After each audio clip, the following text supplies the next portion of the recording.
일단 뭐 저는 시장 되게 좋게 보는 쪽에 서 있고요. 특히 이번에 4.4%까지 우리나라 수출 증가율이 이제 드디어 마이너스 폭이 줄어들고 있는 중이죠. 예, 저는 여기서 팔고 싶지는 않다. 또 뭐 조정은 받을 수 있죠. 그렇지만 전저점 깨지겠냐 그러면 뭐 여기서 조정 받아봐야 10%인데 미국의 고용 지표 잘 나오죠. 미국의 ISM 제조업 지수 잘 나오죠. 그리고 물론 심리 지표는 안 좋아요. 근데 저는 소비자 심리 지수가 코로나 이후에 안 맞는다.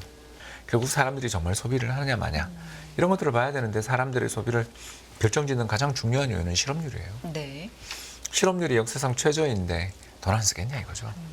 그러니까 이런 측면에서 볼 때 PBR로 봐도 뭐 0.8배 무서운 장인데 저는 저가 매수하자 쪽입니다.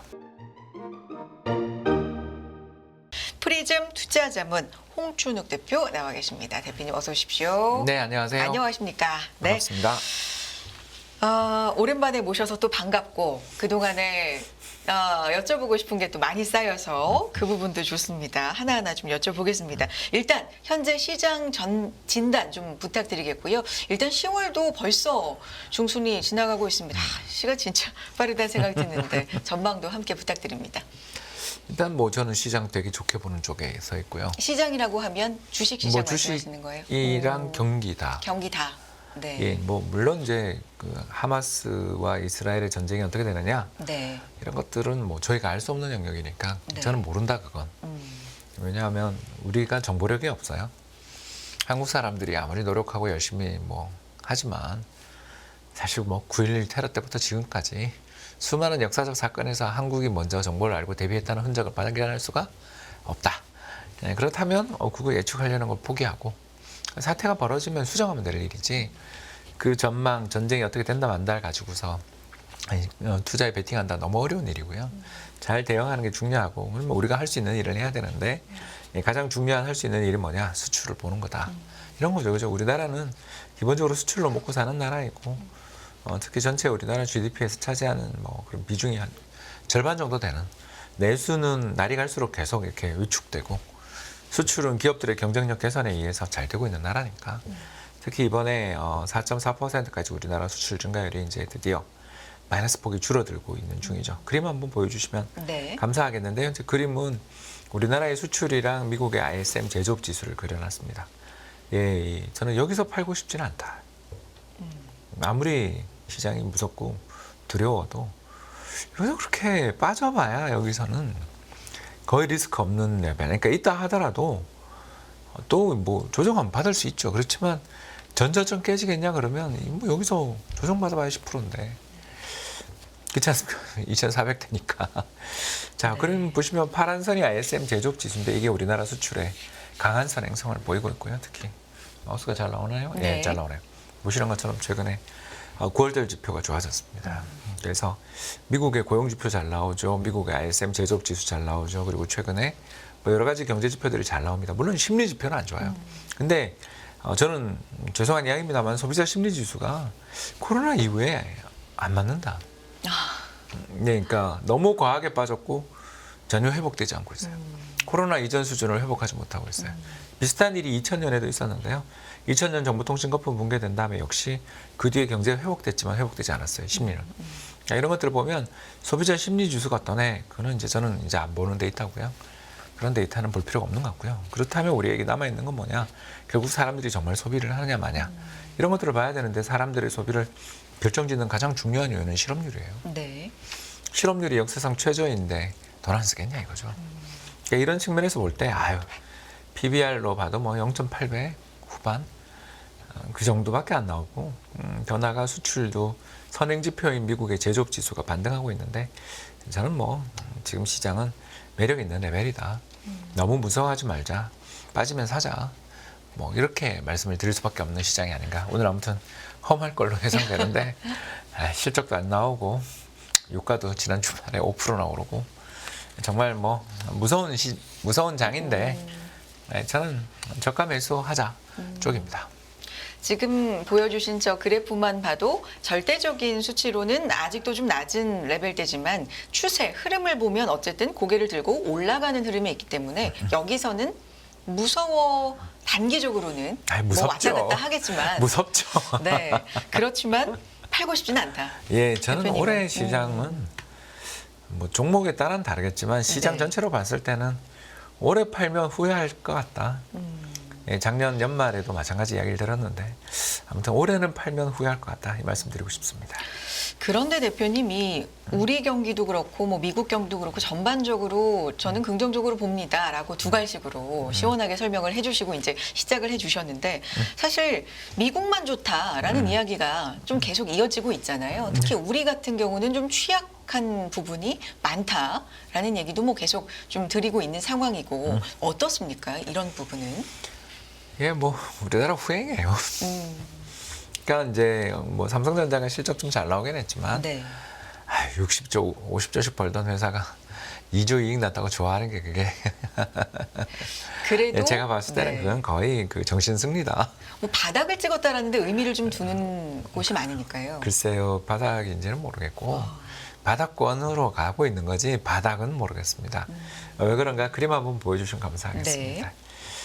아, 예, 이게 이제 제가 감춰둔 비장의 차트인데요. 보시죠. 비장해졌죠. 예, 예. 네.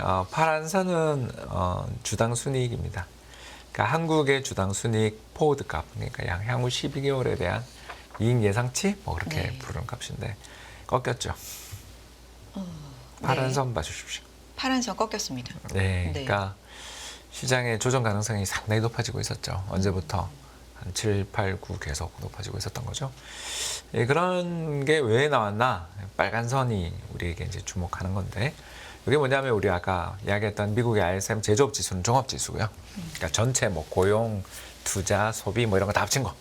근데 이제 이 지수는 뭐냐면 프라이스 페이드 인덱스라고 해서 자기들이 그 부품사들한테 주는 가격이에요. 자신의 체감 물가. 근데 그게 꺾였어요, 다시. 올라오다 꺾였죠. 이건 뭐 의미하냐면 열심히 삼성전자, LG에너지 솔루션, 뭐 SK 하이닉스 좋습니다. 뭐 우리나라를 대표하는 뭐 포스코. 네, 네. 전부 다 이제 기업들 입장에서 지금 중국 시장 막혔으니까 아이 뭐 언제부터 안 막혔나마는 7년 됐죠 막힌 지. 아무튼간에 중국 시장은 막혔고 이제 거기는 또 섣불리 수출도 하기 어려운 시장이 됐으니 선진국 미국 시장밖에 없는데 그 시장에 기업들의 체감 물가가 저렇게 꺾였다. 뭐냐? 예, 제품 단가 인상이 어렵다 지금. 그러니 실적이 안 나오죠. 네.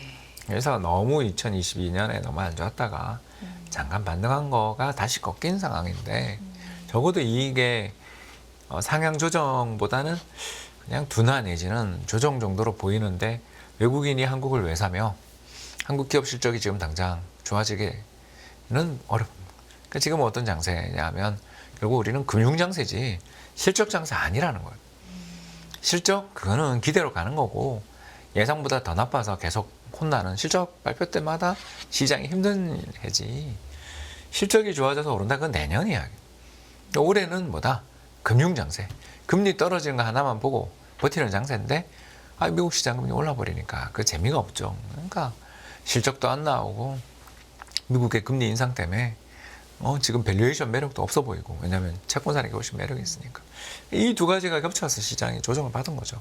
그럼 이게 끝났냐? 앞으로 뭐 계속 이 시장 영역 나빠지냐라고 하기에는 또 빨간 선 미국의 ISM 제조업 가격 지수 보시면 알겠지만 바닥권에서 횡보 중이지 뭐 여기서 또 어마어마하게 나빠지는 건 아니잖아. 2022년에 박살났지. 올해는 그냥 바닥을 다지는 정도죠. 그러면 올해는 참아야 되는 해다. 기업 실적 기대하지 말고 올해는 버티면 정신승리하면서 좀 버티면서 내년에 좋아지지 않겠냐. 금리 이러다가 한 번 또 조정받지 않겠냐. 이러고 버티는 해지 올해는 너무 그렇게 큰 기대를 시장이 시원하게 오른다. 이건 개별 종목 단위에서 일이지 시장을 기대하기는 어려운 해. 그러나 싸고 또 턴어라운드 징후는 보이니 한 1년 보고 배터리를 좀 길게 잡아야지 지금 자꾸 샀다 팔았다 하는 장은 아니다 이렇게 봅니다. 그러니까 첫 번째 질문 드렸을 때랑 두 번째 질문 드렸을 때 이 대답만 이렇게 첫 번째만 첫 문장만 들으시고는 상당히 앞뒤가 안 맞다라고 생각하실 수도 있겠지만 왜냐하면 처음에는 저는 일단 좋게 봅니다라고 하셨는데 뒤에는 실적이 안 좋다라는 식으로 단기간에 기대하기가 어렵다라는 식으로 말씀하시니까 그럼 이렇게 정리해 보면 되겠습니까? 근데 뒤를 듣고는 알 수 있었어요. 지금은 그래도 싸고 턴어라운드 국면이니까 조금은 배트를 길게 잡고 그렇죠. 가져갈 국면이다. 그래서 하락할 때마다 좀 담아둘 만한 그런 국면이다. 네, 추경 매수는 겁나고요. 네. 왜냐하면 금리가 오르니까. 그래서 우리 주식시장이 2,700 못 넘은 이유가 수출도 부진했지만 금리 다시 크니까 금리 안정되면 또 도전하러 가지 않겠냐. 그런데 더 싸게 사면 더 오래 기다릴 수 있다. 이런 이야기죠. 그런데 이 금리 안정이라는 게 다소 좀 시간이 오래 걸리지 않을까. 지금 상황으로 봐서는 대내외 여러 가지 여건으로 봐서는 뭐 이런 상황이 들기 때문에 금리에 대해서는 전망을 어떻게 하시는데요, 대표님? 안 좋아요. 당장은 안 좋아요. 그래서 싸게 사자지 네. 스트롱 바이 이렇게는 말 못하는 거고 뭐 2,300, 2,200이면 아유 땡큐 아니냐 정도이지 추경 매수 뭐 오르는 거 따라 사라 소리는 못하겠는 그런 장이죠. 왜 그런 장이냐 그림 한번 보여주시면 네. 감사하겠는데 현재 파란 선은 달러고요. 왼쪽 축입니다. 그리고 파란 선은 미국 국채금리 오른쪽 축입니다. 보시면 알겠지만 금리가 모든 것이에요 지금. 그래서 금리가 좀 떨어지고 조정을 받으면 달러 약세, 달러 약세면 외국인 입장에서 한국 투자하기 좋잖아요. 달러가 약세로 간다. 그러면 원화 자산 매력 있네 이러고 들어가면 되는데 지금처럼 달러가 바닥치고 지금 쭉쭉 올라오면서 연초 이후를 최고가를 지금 넘어서고 있는 네. 달러 인덱스가 연중 최고가를 치고 있는 상황이고 금리도 지난해 고점을 넘었단 말이에요. 이 정도 금리 여건이 된 상황에서 주식시장을 세게 사라, 적극적으로 매수해라. 아이고, 저는 전혀 그런 콜을 이해할 수 없고요. 그러면 시장이 언제 좋아지냐라는 건 금리가 빠져야 되는데 문제가 지난주 발표됐던 미국 소비자 물가가 되게 내용이 안 좋았어요. 그러니까 뭐 근원 물가는 시장 예상치에 부합하지 않았냐 그랬는데 네. 문제는 집세 물가가 0.6%나 올랐어요. 주거. 예, 주거비가. 네. 그 주거비가 왜 올랐나 이렇게 봤더니 렌트료는 안 올랐는데 뭐가 올랐냐면 주택 가격을 집값에 반영하는 그러니까 뭐라고 이야기할까요? 우리가 집을 보유한 데 따르는 기회비용. 그러니까 내가 집을 10억 주고 샀다. 아 좋죠. 10억 주고 샀는데 그 돈을 내가 미국 모기지 채권에 투자하면 연 7천만 원 이자가 나오잖아요. 물론 이제 금융종합과세를 맞겠죠. 아무튼 간에 그 정도의 이자를 받을 수 있을 만큼 큰 수익이 기대되고 있으니 지금 집을 사는 거는 굉장히 큰 비용이 드는 거잖아요. 그렇기 때문에 집값은 좀 이렇게 이 집을 보유하고 있다는 건 당신이 굉장히 큰 비용을 내고 있다. 물가가 오른 거다. 이렇게 생각을 하는 거죠. 그래서 시장금리 오르면서 미국의 주택 보유에 따른 어떤 기회비용이 급등해 버렸어요. 그게 이번 물가 불안의 요인이거든요. 네. 그래서 그 말을 다르게 하면 연준은 근원 소비자 물가를 타겟팅하고 근원 PC를 타겟팅하는데 그게 안 빠질 것 같다는 거죠. 왜냐하면 제일 비중이 큰 43%인가 뭐 그 정도 차지하는 이 어마어마한 미국의 집세 물가가 안 빠질 것 같은데 금리를 인하해 줄 거다. 아유, 그냥 동결로 가던가 또 주식시장 반등하고 그러면 또 금리 인상할 준비를 하고 있는 거지. 그러면 뭐 이게 빠지긴 어려우니까 빠지더라도 제한적이니까 그러면 뭐 달러 강세고 달러 강세면 외국인은 한국 주식 파는 거니까 연말에 돼서 연준이 한번 진짜 내년 계획에서 좀 조정을 해주면 모를까. 지금은 시장이 그냥 저가 매수 잘하면 되지. 그리고 수출 돌아서고 있는데 뭐가 무섭냐 이러면 약간은 마음에 어떤 뭐랄까 예방약 먹으면서 주식 사야 하는 구간이 아닌가 정도지 적극 매수는 어렵다 이런 이야기가 된 거죠. 네. 뭐 외부적인 돌발 변수, 전쟁 같은 거는 우리가 전혀 예측하기가 어렵다라고 말씀해 주셨고 동의합니다만 어쨌든 그걸로 인해서 지난 주말 지나면서도 유가가 굉장히 올랐잖아요. 지금도 말씀해 주신 물가에 주거비 불안 여기에다가 이제 유가까지 만약에 분쟁이 조금 더 오래되고 뭐 이란의 조금 더 적극적인 개입 이런 것까지도 만약에 좀 더 악화가 된다면 이게 물가가 더 불안해질 가능성이 있으니까 이 있죠. 부분도 좀 염두에 둬야 됩니까? 네, 예, 뭐 어쩔 네. 수 없습니다. 근데 이제 이게 이제 바이든 대통령 잘못인데요. 이 양반은 뭐 할 줄 아는 게 없습니다. 예, 가장 이제 이 사람의 문제는 뭐냐면 그 이제 미국의 오일 기업들을 이렇게 지금은 감싸 안아야 될 때거든요. 무슨 말이냐면 미국의 하루 생산량이 1,700만 배럴, 사우디가 1,200만 배럴이에요. 근데 이번에 사우디가 2번 감산하면서 1000만 배럴까지 내려왔어요. 200만 배럴 펑크 났고 러시아가 지금 사실상 감산 중이니까 거기서 물량이 적어요. 물량이 적은데 그동안 왜 유가가 빠졌냐면 중국 수입이 줄어서 빠진 거예요. 자, 그러니 중국의 수입이 조금씩 회복되거나 특히 이번에 중국이 대규모 재정정책 쓴다 그러죠. 뭐 100% 믿지는 않습니다. 그러나 아무튼 거기가 돈을 쓴다 그러면 원자재 수요가 좀 상승할 수 있고 또 연말이 지금 난방유 시즌이 다가오고 있죠. 그런 상황이면 미국의 셰일오일 기업들이 증산하도록 유도하고 이 사람들이 계속 석유 생산량을 늘리도록 유도를 해야 되는데 뭐 ESG 좋죠. 네, 친환경 좋은데 그럼 무슨 대안이 있냐. 전 세계 석유 소비에 비해 생산량이 공급의 감소 리스크들을 쥐고 있는 상황에서 전쟁까지 터졌는데 그러면 어떻게 해야 되냐. 앱스 모바일이 이번에 퍼미인 분주에 있는 거대 셰일오일 기업 인수했는데 네. 인수하자마자 걔들이 그러잖아요. 우리 투자 안 한다. 경영 효율화해서 배당만 해줄 거다. 투자 안 한다는 이야기만 하거든요. 자, 뭐 어떻게 해야 되냐.